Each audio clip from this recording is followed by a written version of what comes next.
Bienvenidos al canal del Emprendedor Descalzo. Si quieres aprender de los mejores emprendedores, estás en el lugar correcto. La inspiración es uno de los combustibles para llegar al éxito. No te lo pierdas.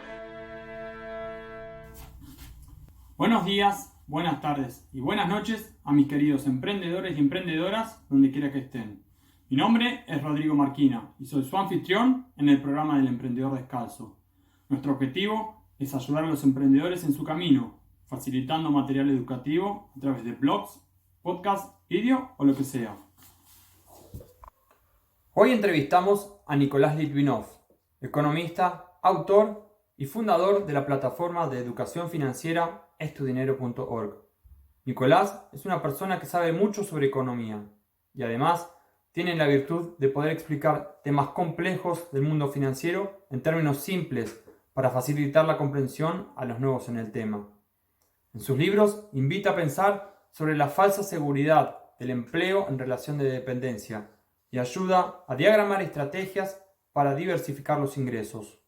Además, es un especialista en uno de los temas de moda, como es el Bitcoin, y fue uno de los pioneros en este tema.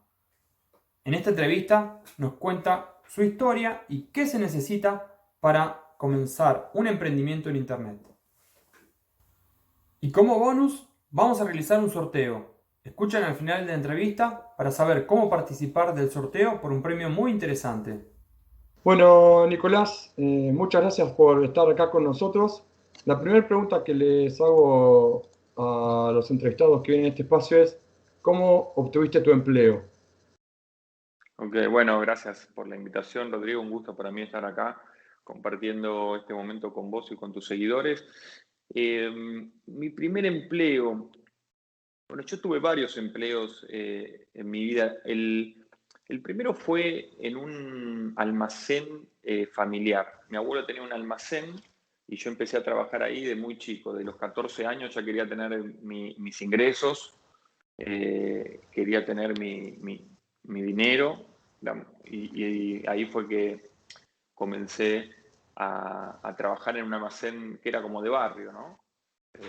En donde hice carrera en la despensa de mi abuelo, digamos, ¿no? Porque me acuerdo que estuve trabajando 5 años ahí, de los 14 hasta los 19, 20, más, casi, sí, desde los 5 o 6 años.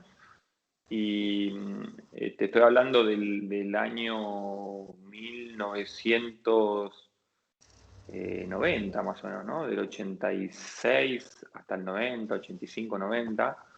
Y ahí se me había ocurrido una idea de empezar a tener almacén abierto hasta más tarde, porque veía que yo a veces cuando estaba hasta las 9 de la noche, hay gente que venía a último momento a hacer las compras, toda apurada.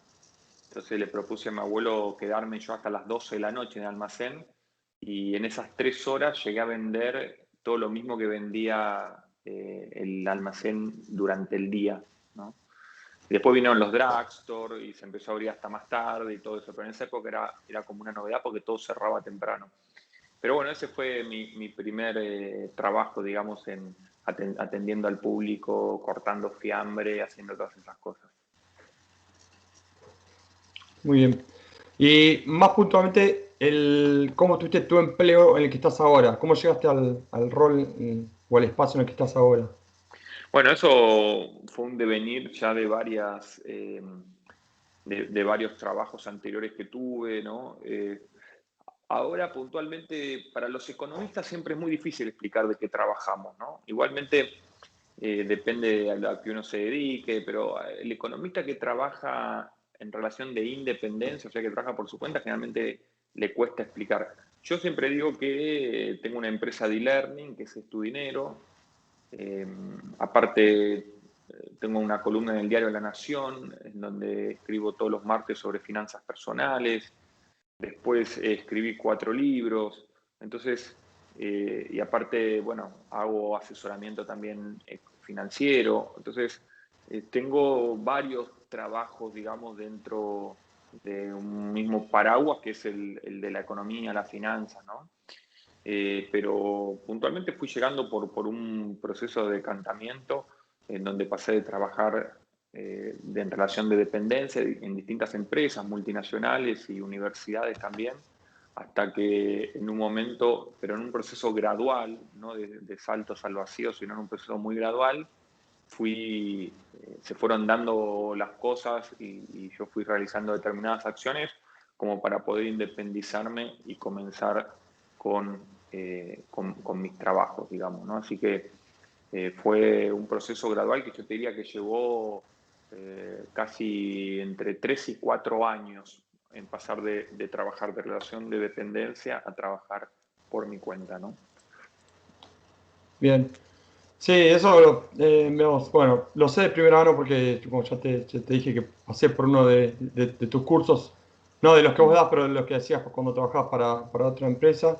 Sí, Y bueno, a menos a mí personalmente me pasaba que, o sea, bueno, finanzas no es mi campo, pero siempre fue algo que me interesó así como de costado. Y a lo mejor siempre sí, cuando leía el diario, o sea, tenía más o menos el 30, 40% y me quedaba, ¿qué habrá querido decir el otro 50%? Y bueno, a claro. través de ese curso que hice con vos en ese momento, pues me permitió como empezar a entender otras cosas. Y creo que a lo mejor a veces es esa la brecha, ¿no?, que hay entre la persona común, Mm.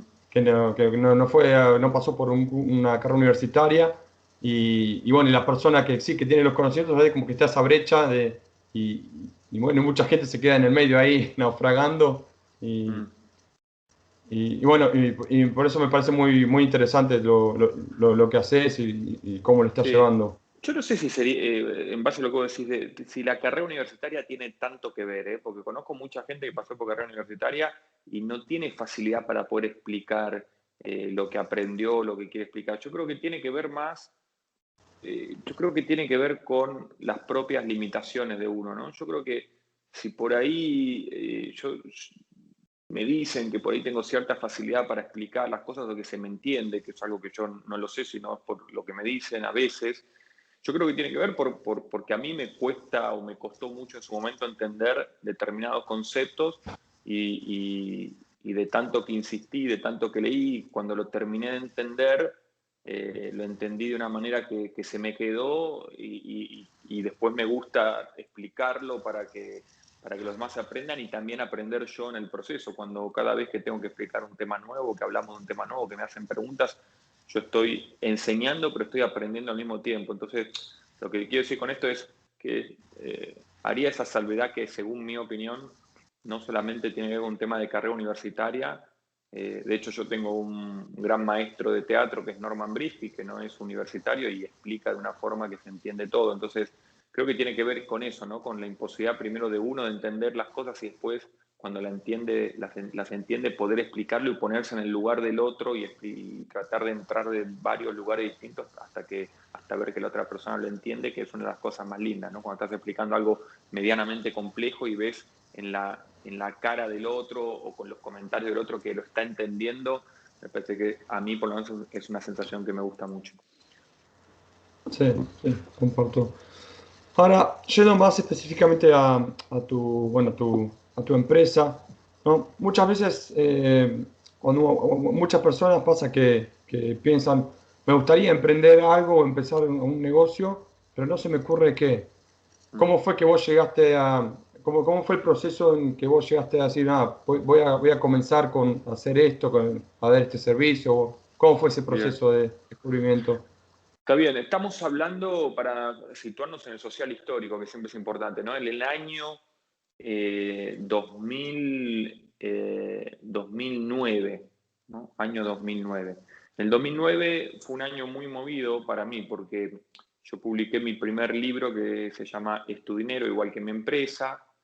Renuncié a mi trabajo en la Universidad de San Andrés después de haber ido a una charla de Robert Kiyosaki en la que no fui como oyente, sino que fui como a entrevistarlo junto con Federico Tesori, que es el dueño, fundador de Inversor Global.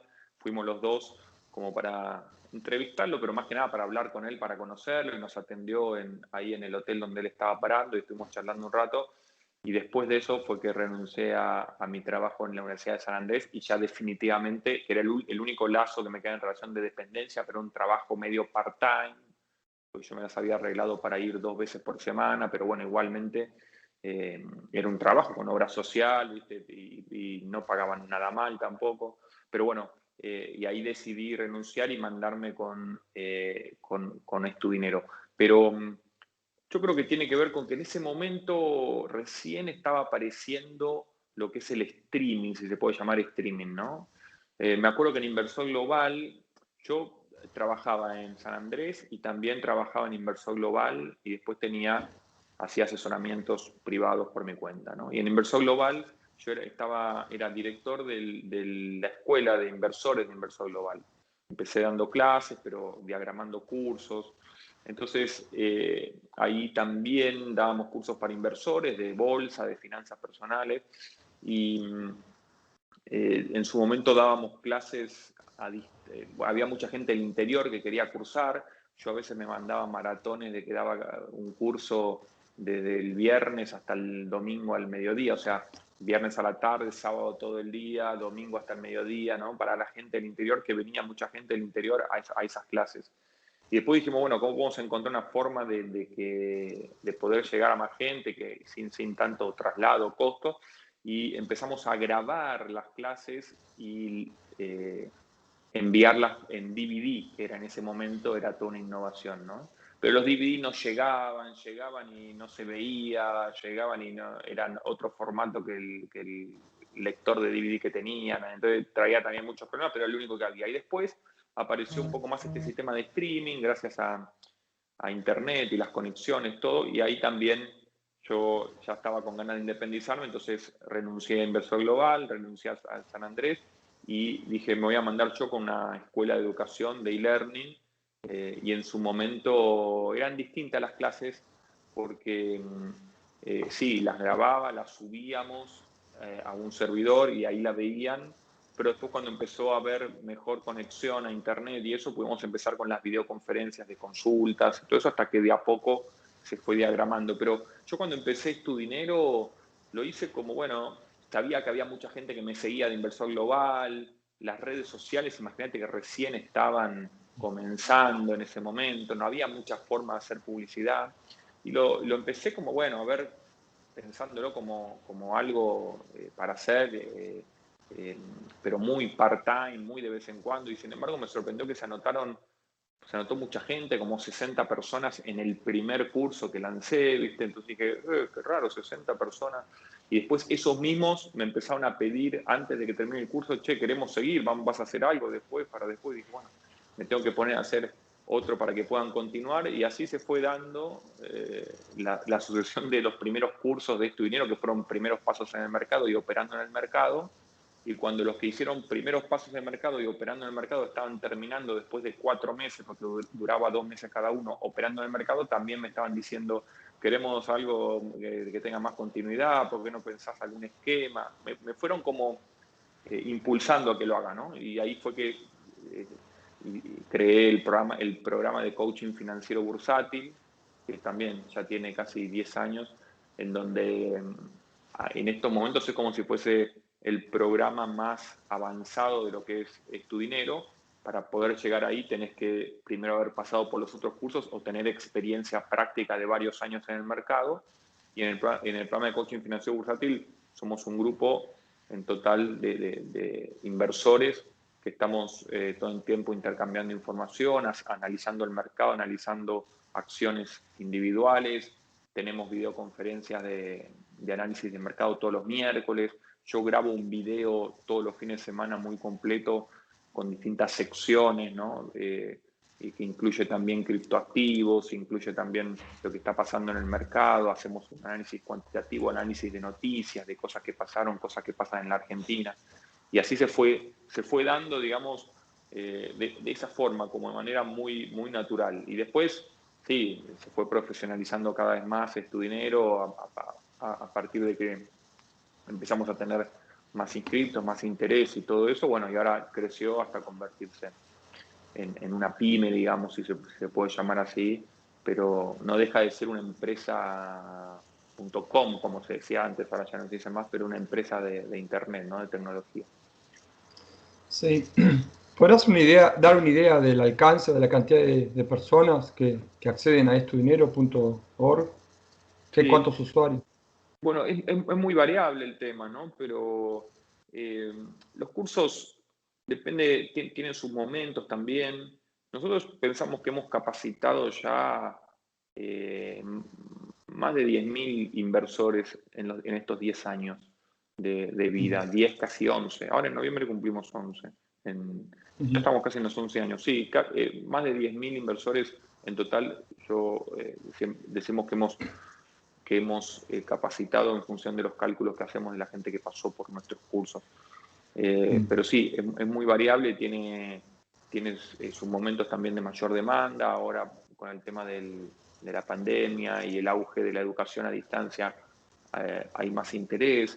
También está habiendo mucho interés por nuestro curso de Bitcoin y criptoactivos, porque es un curso de habla hispana, digamos, de los pocos que hay, muy abarcativos, que no es solamente Bitcoin, sino que le damos un enfoque de todo lo que es criptoactivos para un inversor, de lo que necesita saber un inversor.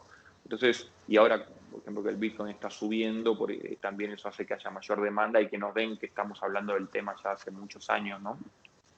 Pero, Sí. como te digo, sí, te diría que más o menos es eso, la cantidad de gente que pasó por nuestros cursos, ¿no? Sí. Ahí, bueno, ciertamente Internet cambió muchas cosas. Me decías que ustedes empezaron mandando los cursos por DVD, por DVD y después streaming. O sea, ustedes fueron los precursores de Netflix, básicamente. Claro, se puede decir que ahora estamos haciendo un programa que queremos hacer una especie de streaming, una especie de Netflix bursátil, ¿no? Pero claro, ese es el modelo que hizo Netflix en su momento con los DVD, después pasó a proyectar las películas en streaming, ¿no? Netflix en Estados Unidos tenía el tema del correo postal americano, que es muy eficiente, entonces eso hacía que había ideado todo un sistema que era bastante bueno para eso, que después lo abandonó en 2 segundos cuando vio las ventajas del streaming, ¿no? El tema de lo Claro. digital, de lo intangible y la posibilidad de llegar a tanta gente, me parece que es una de las ventajas que hoy en día nosotros estamos aprovechando y que me parece que mucha gente puede aprovechar también para sus propios proyectos. Seguro, seguro que sí. Entonces, o sea, bueno, viendo, o sea, ahí me decías que el tema, o sea, vos ya venías dando cursos, pero me interesa también saber cómo fue el tema porque muchas veces uno tiene una idea y piensa, tengo esta idea que quisiera llevar adelante, pero no sé si tendrá una audiencia o un público al que le interese. O sea, ¿cómo fue ese proceso ¿no? de validación de la idea que tengo y versus el feedback que recibo de la gente? O sea, por siempre estuviste dando cursos, pero ¿cómo fue ese proceso? Me dijiste que de repente Sí. fue como un hobby, empezaste algo como un hobby y de repente tuviste 60 personas interesadas en eso. ¿Cómo fue Claro, ese bueno, como proceso te de dije, interacción? sí, en mi caso fue medio eh, particular por esas cuestiones que te conté, ¿no? De que la gente me fue un poco llevando, los alumnos y también, pero más allá de eso, después, una vez lanzado Estudinero, eh, de repente lanzamos algún curso nuevo, algún programa nuevo o nos metemos en algo y todo el tiempo está esto que vos decís de no saber si una idea va a tener repercusión o va a tener gente que esté interesado en eso. Yo creo que, en primer lugar, Internet es muy difícil de predecir en cuanto a la parte comercial para los que no somos expertos en el tema, ¿no? Porque si vos si sos SEO, no CEO, sino SEO, ¿no? Los que buscan, los que saben cómo hacer el tema de la búsqueda orgánica, o si trabajas en la parte de ads, de publicidad o lo que sea, tenés por ahí un conocimiento más grande. Pero a mí me parece que la mejor manera para esto es cuando uno tiene una idea y el tema es probarla en la cancha, ¿no? Y en ese sentido es que Internet, eh, la gran ventaja que tiene es que los costos de entrada, o sea, lo que es la barrera, la entrada para un nuevo proyecto son realmente muy, muy bajos. y también que te da la posibilidad de diversificar de un mismo proyecto, probar varias ramificaciones, ¿no? Por ejemplo, nosotros en nuestro sitio web podemos vender los ebooks que tenemos en el mercado, podemos vender los cursos, podemos vender un asesoramiento por ahí más personalizado, al mismo tiempo una nota que se publica en el diario, después se puede publicar en el blog y se puede mandar a los suscriptores. Me parece que Internet te da esa ventaja de trabajar mucho en el contenido, tiene que ser un contenido de calidad y que tenga implícito tu entusiasmo por el tema, ¿no? Y una vez que tenés eso, tratar de ver cómo lo podés monetizar de distintas maneras. Y a veces te vas a sorprender con que la manera que pensabas, que menos pensabas que lo podías llegar a monetizar, termina siendo el mejor canal de negocios, y esa que estabas seguro que iba a funcionar, termina no funcionando, ¿no? Ahí siempre sirve ver las técnicas de venta en Internet, que tienen que generar impacto lo que vos hacés. Yo siempre traté de balancear lo que es el tema del impacto que tiene que generar con que esa necesidad de causar un impacto para despertar interés no vaya en contra de tu ética, ¿no? O de lo que vos pensás, de tus ideales y de lo que vos crees, y sobre todo de tu honestidad, digamos, ¿no? Entonces, yo sé que hay determinadas acciones que si yo las llevase adelante en Internet, podría duplicar o triplicar la venta de cursos, pero son acciones que a mí no me interesan, ¿no? Que tiene que ver con, por ejemplo, hay técnicas que se usan mucho en Estados Unidos para la venta de servicios financieros de suscripción y todo eso, que tiene que ver con asustar a la gente para después venderle, ¿no? Se viene una crisis terrible, acá te voy a dar el consejo para salvar tus ahorros de esta crisis terminal, es tu última oportunidad. Entonces hay todo un mecanismo psicológico para hacerlos entrar en eso y después venderle la suscripción. Y a mí eso no me interesa porque no quiero, no tengo ese interés de trabajar con gente que está tan asustada y que entró engañada al producto que estoy yo ofreciendo, porque entonces me parece que no va a ser una relación comercial positiva para ninguno de los dos. Entonces prefiero esto de construir una relación comercial que esté basada por el entusiasmo mutuo en el tema que vemos, que esté basada en la honestidad, en la confianza, y hacer ese camino que puede ser por ahí un poquito más trabajoso y menos redituable en el corto plazo, pero que me parece que a la larga termina siendo más beneficioso. Sí, claro, exactamente, porque sí, tal cual, o sea, si uno, o sea, están esas técnicas que sí, que a lo mejor generan un beneficio en el corto plazo, pero no, a lo mejor cuántos clientes puedes ganar en, no sé, a lo mejor en un mes o en un año, pero cuántos de esos clientes van a volver, ¿no? O sea, Claro, sí, sí, sí. Bueno, Internet tiene mucho de eso porque hay estadísticas en Internet que son muy buenas, ¿no? Que dicen que, ya, sea lo que sea que vos vendas en Internet, siempre vas a encontrar que aproximadamente el 0,3% de la gente a la cual vos llegues te va a comprar. Y si el producto es muy bueno o tiene mayor interés y demanda y todo, podés subir ese porcentaje quizás hasta el 3, 5%, ¿no? Que sería una locura vender un 3%. Pero si vos, por ejemplo, vas armando una base de datos de suscriptores, de gente que está interesada en el contenido que vos ofreces, bueno, después vas a poder monetizar esa base en el largo plazo, pero es importante saber, me parece, para todos los que se quieren dedicar a Internet, que Internet tiene un modelo de negocios muy simple, que lo vemos en las empresas exitosas, que es dar gratis, dar contenido gratis, valioso, y después decir, bueno, ¿te sirvió todo este contenido que te di, estos tips, estos consejos que te di de manera gratuita? ¿Te sirvió? Bueno, si querés, tenés esta suscripción paga o este curso pago en el cual yo voy a poder darte todavía muchas más cosas que me guardo, porque es parte de mi profesión, me guardo para la gente que realmente está interesada en trabajar conmigo y en crecer en sus finanzas personales vía lo que yo puedo darle, ¿no? Entonces, va a haber la gran mayoría de esa gente te va a decir, bueno, no, pero hay que pagar. No, gracias, me sirvió mucho lo que me diste, hice una inversión buenísima, zafé de deudas, pero no, si hay que pagar, gracias. Y otros por ahí van a decir, la verdad que todo lo que me dio gratis me sirvió, si pago seguramente me va a servir más. Y bueno, ahí es cuando construís una relación comercial muy buena y de largo plazo, ¿no?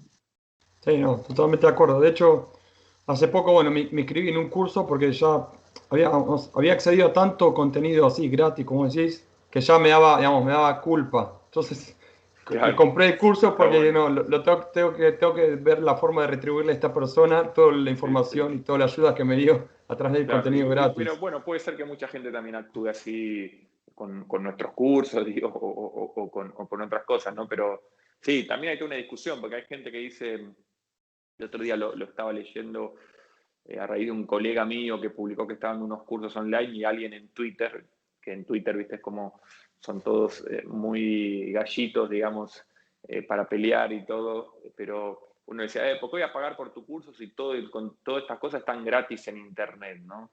Y es verdad que vos podés acceder a contenido gratis en Internet muy útil, pero para poder llegar a ese contenido vas a tener que navegar horas y horas y horas, organizarlo vos todo de manera tal de que te quede para poder entenderlo y el hilo conductor, porque son todas cosas que están sueltas. Y hay gente que dice, no, mira, prefiero pagar, que aparte generalmente los valores de los cursos online no suelen ser muy altos, ¿no?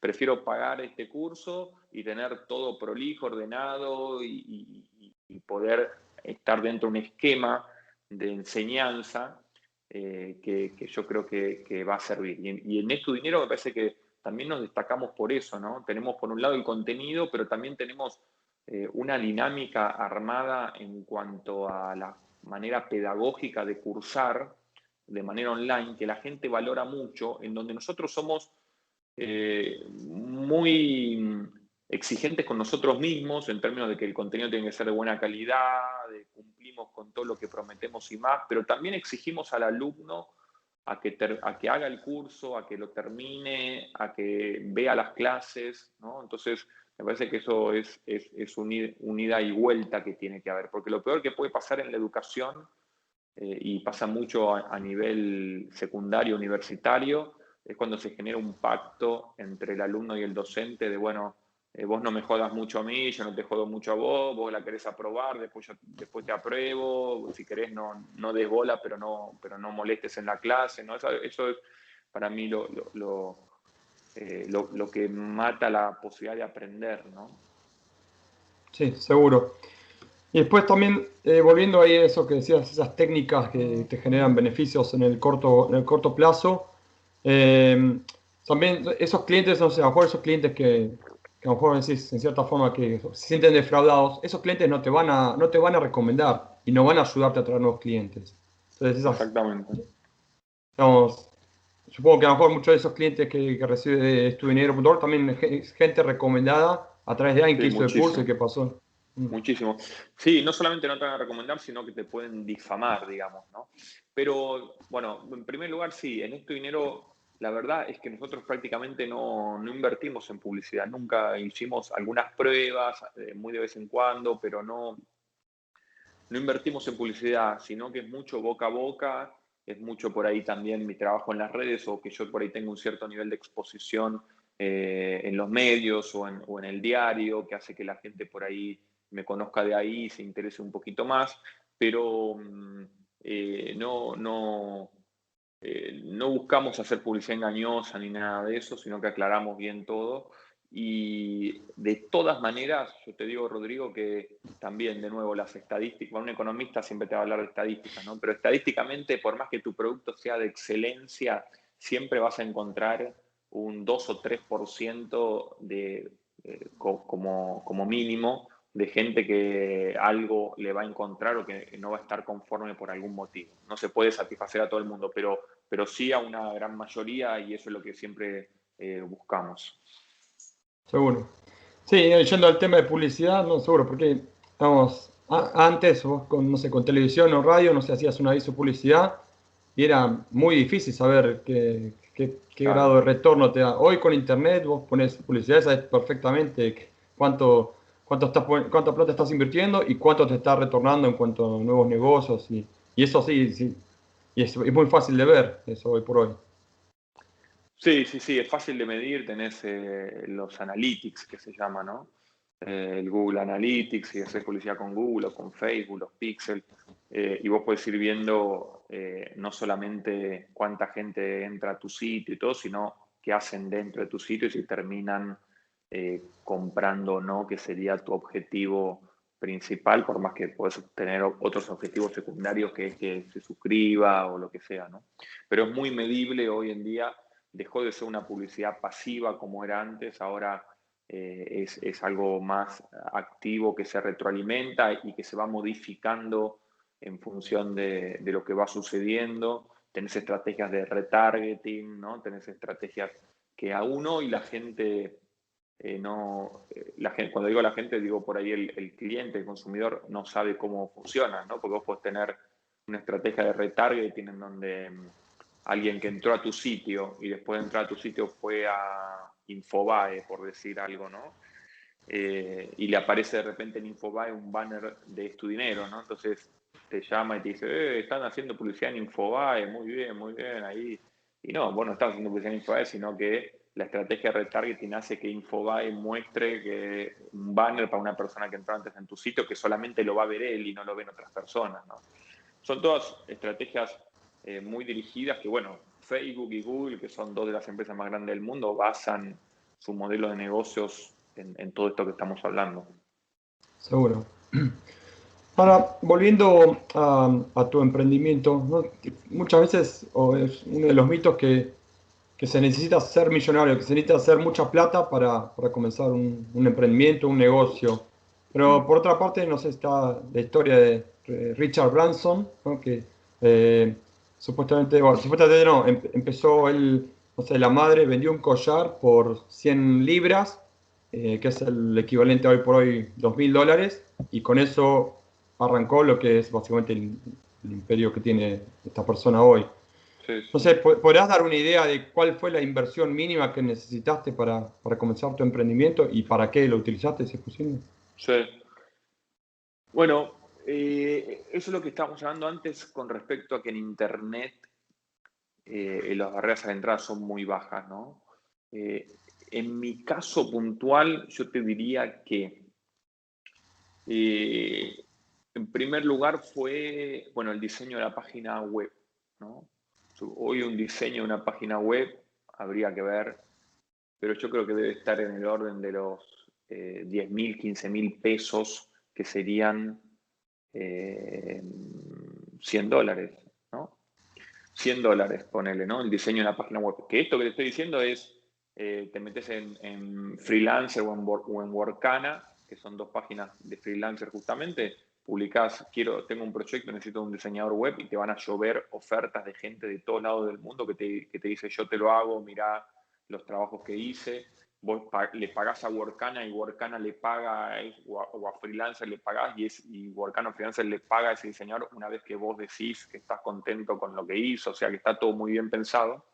Y después de la página web, bueno, también hubo un costo inicial que fue el seteo del aula de e-learning, ¿no? Que es poder hacer todo el seteo de la plataforma de e-learning, pero era un costo que, como si te dijese, al día de hoy serían otros $100 como mucho. O sea que te podría decir que tu dinero empezó con una inversión monetaria de $200. Y después, bueno, sí, obviamente una inversión muy fuerte de tiempo para hacer las clases y todo eso, pero no más que eso, ¿no? Sí, muy interesante. Y, o sea, supongo que utilizaste ahorros propios o no sé si tuviste algún amigo que se haya sumado a tu No, inversión? Por el monto que estamos hablando fue puramente afrontado con dinero que tenía yo en ese momento. Y creo que debe haber sido una de las mejores inversiones que hice en mi vida, ¿no? Si uno las ve en el tiempo. Seguro que sí. La siguiente pregunta está relacionada más que sí con el inversor como persona, ¿no? Muchas veces uno ve una persona que le va bien con la empresa o el negocio que arrancó y piensa, ¿no? Lo ve como que fue tocado por la varita o como que es un elegido. Entonces, mi pregunta apunta, digamos, ¿cualquiera puede ser un emprendedor? ¿Es para cualquiera lanzarse a emprender una empresa? ¿O qué características se necesita para ser un emprendedor y para que le vaya bien Sí. eventualmente con su empresa? No, yo creo que no es para cualquiera emprender, pero no es para cualquiera porque hay mucha gente que no le interesa, o no tiene ese carácter o no tiene esa perseverancia. Y hay gente que, esto a mí me costó mucho entenderlo, pero hay gente que es feliz trabajando en relación de dependencia también. O sea, que no es que todos somos, como lo era yo, infelices trabajando en proyectos ajenos, sino que hay gente que está bien así, valora mucho esa seguridad de trabajar en una empresa, esa falsa seguridad para mí, ¿no? De trabajar en una empresa, o le gusta toda lo que es la cosa corporativa, ¿no? De la, los compañeros de trabajo y bueno, todas esas cosas. Yo creo que un emprendedor es alguien que tiene muchas ganas y mucho entusiasmo de llevar adelante algo que tiene para contar, para decir, para ofrecer, ¿no? Y en ese sentido es que digo que hoy en día yo no creo que hace falta ser un elegido, ni siquiera haber estudiado una carrera, como hablábamos antes, universitario, ni nada de eso, sino simplemente tener muchas ganas de, de hacer algo, de aprender también en el proceso y, de, y de poder compartir con mucha gente eso que vos sabés o eso que tenés, ¿no? Me parece que pasa más por un tema de actitud, de perseverancia y también de entusiasmarse mucho con algo, porque después hay que ver de qué sector estamos hablando ese emprendedor, ¿no? Pero si hablamos de un emprendedor de algo online, siempre un emprendedor va a tener que ser su propio gerente de venta, su propio gerente de recursos humanos, su propio gerente financiero. Entonces, también es un proceso de aprendizaje de muchas cosas, ¿no? Yo nunca estudié marketing, nunca estudié diseño web, nunca estudié publicidad en internet, y sin embargo, de oído fui aprendiendo un montón de cosas, ¿no? Y me parece que eso tiene que ver con una capacidad autodidacta que hay que tener también, de ponerse objetivos y ser también ser disciplinado, pero no tomándolo como una obligación, sino como algo que realmente te gusta mucho hacer. ¿Qué es lo que me pasa a mí? Yo me levanto en la mañana y es muy raro que piense, uy, hoy tengo que trabajar, hoy tengo que hacer esto, sino que estoy más bien entusiasmado pensando, uy, hoy tengo esto, hoy voy a hacer esto, voy a tratar de hacer esto, después tengo esto. Entonces, porque son todas cosas que me gusta hacer, que las hago en beneficio de mi empresa en términos económicos, pero de la gente con la cual me toca interactuar o capacitar también. Entonces me parece que pasa más por... Yo creo que la palabra clave es entusiasmo, más que elegido o conocimientos profesionales, sino si vos tenés mucho entusiasmo en hacer algo, pero mucho entusiasmo, no te para nadie y le vas a dar y le vas a dar hasta que salga. Y si no sale y no sale, quiere decir que tenés que renovar un poco más el entusiasmo, que por ahí no estabas tan entusiasmado en eso como pensabas y que tenés que probar de otra manera u otra cosa. Pero cuando estás entusiasmado con algo, la vas a seguir y seguir y seguir hasta poder conseguirlo, ¿no? Seguro. Vamos, muchas de las personas que nos escuchan están comenzando un emprendimiento o tratando de escalar un emprendimiento. ¿Qué 3 acciones les recomendarías para que hagan hoy? Ok, tengo que pensar un poquito, a ver. 3 acciones concretas serían, ¿no? Sí. Bueno, en primer lugar, eh, yo me focalizaría en que el proyecto que vas a llevar adelante, planificarlo de forma tal de que sea un vehículo automatizado de ingresos monitoreado, ¿no? ¿Qué quiere decir esto? Eh, Esto que vos querés hacer o que querés emprender te puede entusiasmar mucho, pero no creo que sea una buena decisión planificarlo de manera tal que requiera que vos trabajes 8 o 10 horas por día, que ese es uno de los grandes defectos que tienen muchos emprendedores, ¿no?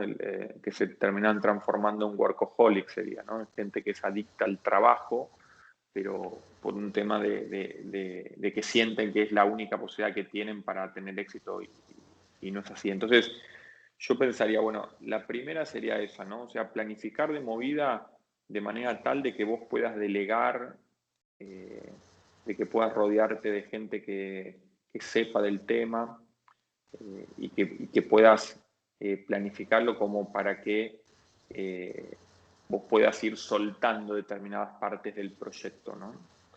La segunda sería que hoy en día, con las facilidades que hay en Internet, te puedas focalizar en lo posible en vender un producto que sea intangible, sin servicio de postventa y que no que sea intangible sin servicio de postventa, y si podés que sea mediante que sea una suscripción a algo, ¿no? Que tenga embebido una suscripción, porque eso es justamente lo que te va a posibilitar poder trabajar menos en ese proyecto para después dedicarlo, si querés, a otros proyectos o dedicarlo a actividades que no sean remuneradas, o a viajar o a lo que vos quieras, ¿no? Pero siempre empezar ya de movida, tenés que tener en claro eso, porque si empezás,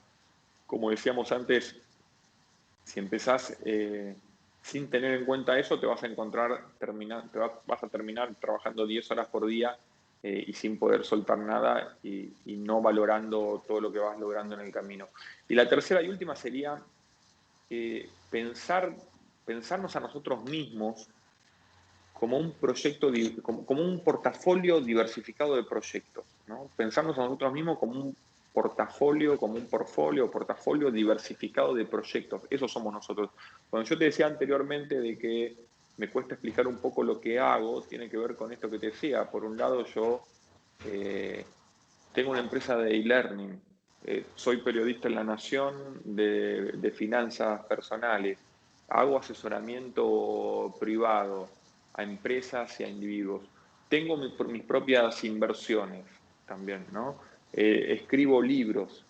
Entonces, como es un proyecto diversificado, son proyectos, es un portafolio diversificado de proyectos, ¿no? Son varios proyectos, no es uno solo, sino que son varios, como un holding de proyectos que uno tiene. Entonces, eso, a la larga, lo que termina haciendo es que vos llegues a lo que yo llamo en mis libros y en mis cursos una certidumbre positiva, que quiere decir que la falsa certidumbre es cuando vos pensás que estás seguro por trabajar en una empresa, y después, en la primera crisis económica que hay, la empresa hace una reducción de personal y no le importa que vos tengas que mantener una familia o que no hayas faltado nunca o que hayas ido a trabajar enfermo, te van a echar igual. En cambio, cuando vos lográs la certidumbre positiva, que es que vos sino que sos un portafolio diversificado de proyectos, entonces te puede pasar que de repente por una situación puntual de crisis global o particular, uno de tus proyectos esté con problemas y te genere menos ingresos, pero va a haber otro que que por ahí te va a generar más ingresos y va a compensar, o los otros se van a mantener y esa caída de los ingresos no va a significar tanto en tus ingresos totales. Entonces, vía esa diversificación de proyectos, ¿no? Cuando vos te pensás como un portafolio diversificado de proyectos, es que vos lográs al mismo tiempo y por decantamiento una columna diversificada de ingresos, que es cuando finalmente conseguís tu independencia laboral primero y tu independencia económica después. Seguro. Recién hace un rato hablabas, ¿no?, de que el emprendedor tiene que saber un poco de marketing, de saber un poco de todo, pero también es difícil hacer todo uno solo. Sé que vos tenés un gran equipo detrás tuyo. Básicamente, ¿cómo fue ese momento o ese proceso en el que te diste cuenta que necesitabas ayuda? Y qué características buscas en la gente a la hora de formar tu equipo. Sí, bueno, a mí me gusta, como te decía, delegar, pero busco delegar, pero en función puntualmente de lo que es el e-learning, ¿no? Yo busco delegar todo lo que es la parte más administrativa o de back office o de mail, de respuesta a los mails o todas esas cosas, busco delegar. Pero me gusta también involucrarme en lo que es las campañas de marketing, obviamente en el contenido de los cursos y los programas, ¿no? Entonces, me parece que tiene que ver con eso. Hay unas reglas para emprendedores que buscan maximizar su tiempo, que tienen que ver con siempre estar haciendo un mapeo de las actividades que vos haces en el día, ¿no? Y de todas esas actividades que vos haces en el día, tenés que cuantificar cuáles de esas actividades primero se pueden eliminar. Porque si vos haces un mapeo, vas a ver que hay varias cosas que haces que no tienen tanta importancia y que si las eliminás no pasa nada y te están llevando tiempo, ¿no? Entonces, primero, lo que se puede eliminar, se elimina. Lo que no se puede eliminar, hay que delegarlo, ¿no? Hay que buscar delegarlo. Y lo que no se puede delegar, bueno, lo tenés que terminar haciendo vos. Pero hay el óptimo de Pareto, no sé si escuchaste hablar, que es algo que se aplica mucho también a la parte profesional, ¿no? Y que dice que el 80% de nuestros ingresos los generamos con el 20% de nuestro tiempo. O sea, sobre todo para los que trabajamos por nuestra cuenta, los que trabajan en relación de dependencia también, pero quizás un poco menos dependiendo del trabajo. Pero cuando vos te puedes hacer un análisis concienzudo de dónde vienen tus ingresos, vas a ver que vienen del empleo del 20% de tu tiempo. Entonces, ahí lo que tenés que hacer es, bueno, ¿vale la pena utilizar un 80% de mi tiempo adicional para generar un 20% de ingresos adicionales? ¿No? Porque si con el 20% de mi tiempo genero el 80% de mis ingresos, con el otro 80% de mi tiempo genero un 20% de mis ingresos, ¿no? Entonces, ahí es donde, bueno, tenés que plantearte si no te conviene dejar de hacer lo que haces en ese 80% del tiempo o delegarlo y focalizarte más en ese 20% que te está dando el 80% de tus ingresos. Y para eso, me parece que tenés que también tener algo que yo creo que es muy importante y siempre insisto mucho con esto, ¿no? Que es hacer un trabajo mental y proyectivo de qué es lo que a vos te gustaría hacer con el tiempo que vas a liberar laboralmente siguiendo determinadas pautas, ¿no? Y tiene que ser algo muy puntual. O sea, no puede ser, bueno, me gustaría viajar más o mirar más la tele o salir a caminar, no. Tienen que ser actividades que vos realices, una especie de rutina no laboral, pero de cosas que te gustan hacer, y eso va a actuar como estímulo para liberar tiempo, porque ahora vas a tener una razón o una causa para trabajar menos. O sea que eso es lo primero para los que somos hambrientos de tiempo libre, ¿no? Yo me considero así. Pero hay mucha gente que no, pero hay mucha gente que sí, que le gustaría trabajar menos para hacer otras cosas, ¿no?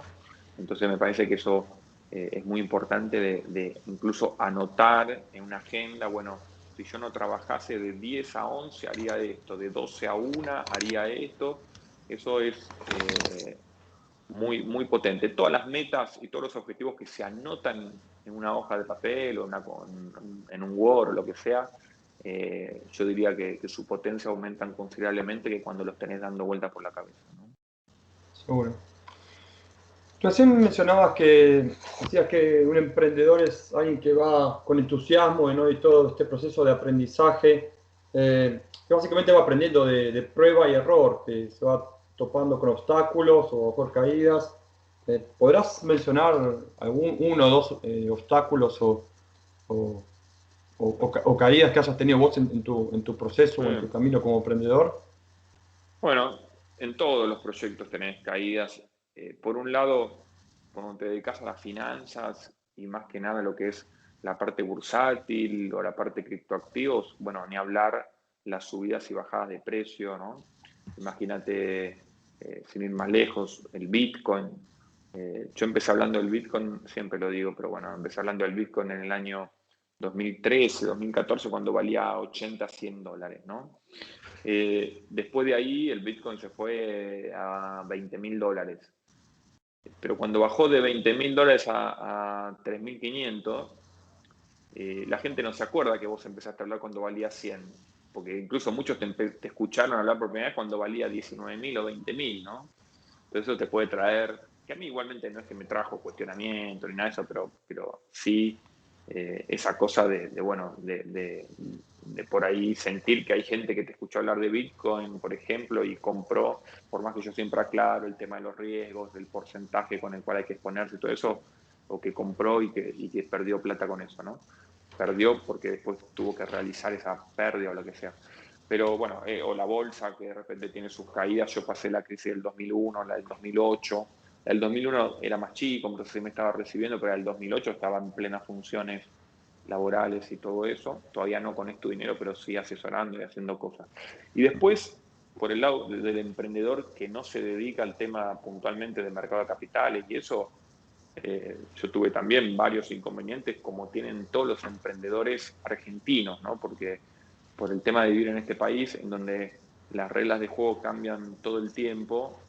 No sé, un ejemplo puntual, de repente podés tener armado con los cursos de e-learning un proceso de cobro y de suscripción con PayPal, como tenía yo en su momento, ¿no? Había armado con el e-learning un proceso de suscripción y de inscripción por PayPal. Entonces, los que se suscribían en un programa o los que compraban un curso lo hacían a través de PayPal, y de repente con el cepo en el 2011 PayPal dejó de ser funcional, de poder utilizarse entre argentinos. Estaba prohibido directamente porque PayPal no opera en pesos, sino que opera solamente en dólares y en otras monedas, creo en euros y algo más, pero en pesos no.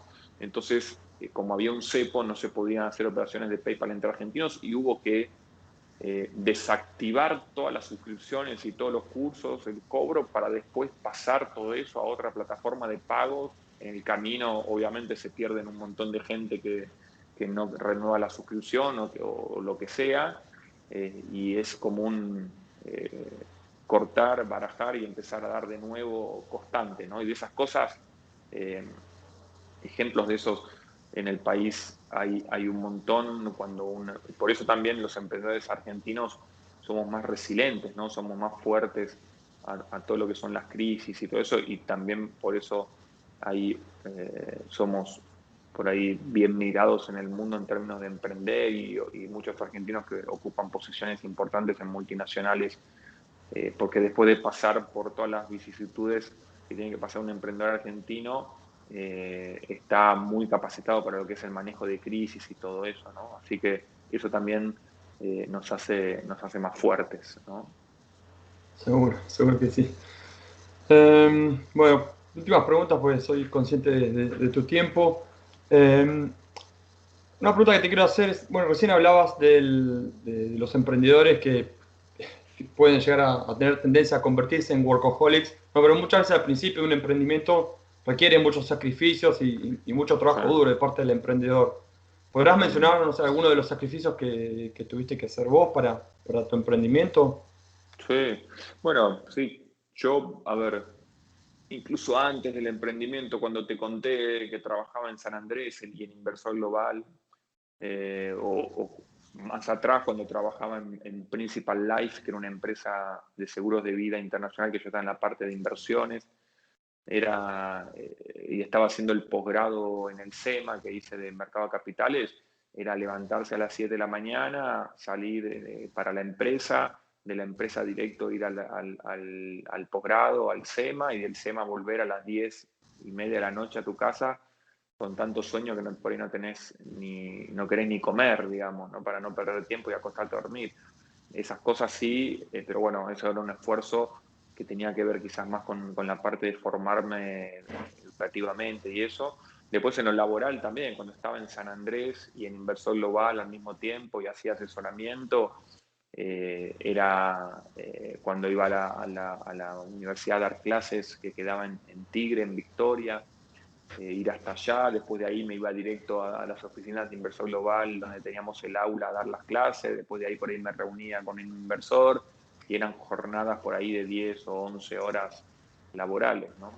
Y después más acá en el tiempo también, cuando ahora mismo, cuando lanzamos un curso nuevo, toda la parte de producción del curso y todo eso lleva mucho tiempo de trabajo, pero siempre eso tiene, digamos, acá lo uno un poco con lo que hablábamos anteriormente, de que lo que uno tiene que ponerse en la cabeza cuando busca generar vehículos automatizados de ingreso, ¿no? Vehículos monitoreados de ingreso, tiene que ver con que cambiar ese esquema de que yo trabajo y cobro, por un esquema que es trabajo, trabajo, trabajo y después cobro, cobro, cobro, cobro, cobro, cobro y sigo cobrando, ¿no? O sea que un ejemplo de eso puede, claro, no solo, además de los cursos, por cómo lo tengo diagramado yo, es el tema de un libro, ¿no? Si vos escribís un libro, también, otro ejemplo de esfuerzos que tuve que hacer en su momento, escribir un libro con ida y vuelta con los editores, con la búsqueda de información, con sentarte a escribir, con que no te convence lo que escribiste, tenés que volver a empezar y todo eso, pero es un laburazo, pero una vez que lo terminás, de repente por ahí tenés 15 años después que lo escribiste, ese libro te está siguiendo, te sigue generando ingresos, ¿no? Entonces, me parece que tiene que ver con eso, ¿no? Con una programación mental en la cual lo importante no es eh, eludir esos esfuerzos, sino el esfuerzo que tenés que hacer, sacarle el máximo provecho y monetizarlo en el tiempo de manera tal de que haya valido la pena varias veces en el tiempo, ¿no? Es eso. Seguro. Bueno, dos preguntas más y terminamos. La primera es, ¿qué desafíos y proyectos tienen por delante Es tu Dinero y Nicolás Litvinov? Bien, bueno, a ver, con este dinero queremos seguir creciendo. Ahora nos hemos asociado con una empresa, con una empresa afuera muy importante de publicidad que se interesó mucho en nuestros cursos y quiere venderlos en el exterior, sobre todo. Nosotros tenemos muchos clientes, la mayoría, la gran cantidad de clientes nuestros son argentinos.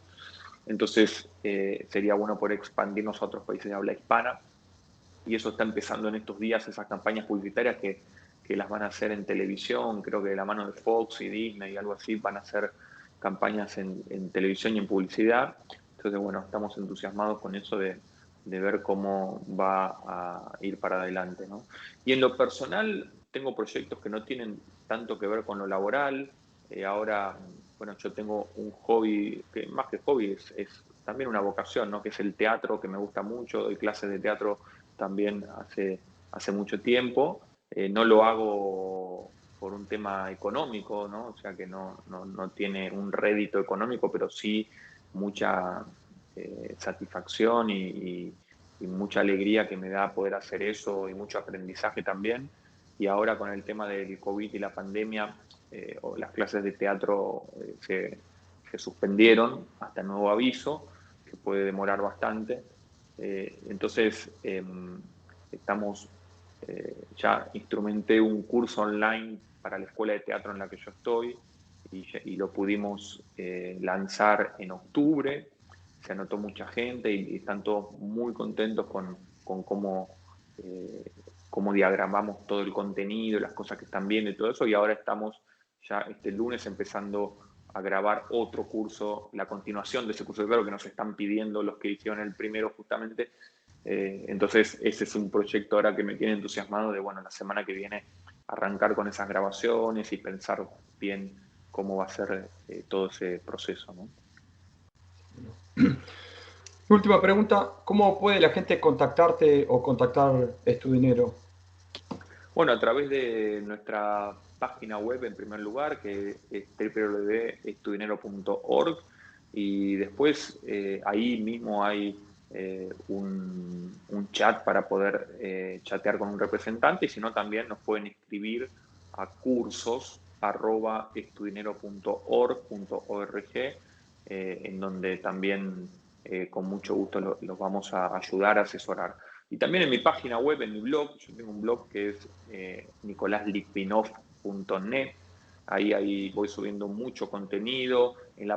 Tenemos un canal de YouTube en donde también subo contenido. Ahora estamos también, otro proyecto que tenemos para adelante es poder tener más seguidores en nuestra red de Instagram, que hace poco que le empezamos a dedicar más atención. Entonces estamos agregando muy buenos contenidos. Todos los días subimos tips y frases y interactuamos mucho ahí con los seguidores, que por ahora son poquitos, pero que los queremos hacer crecer. Así que también ahí en la página de Instagram de Estudinero nos pueden encontrar.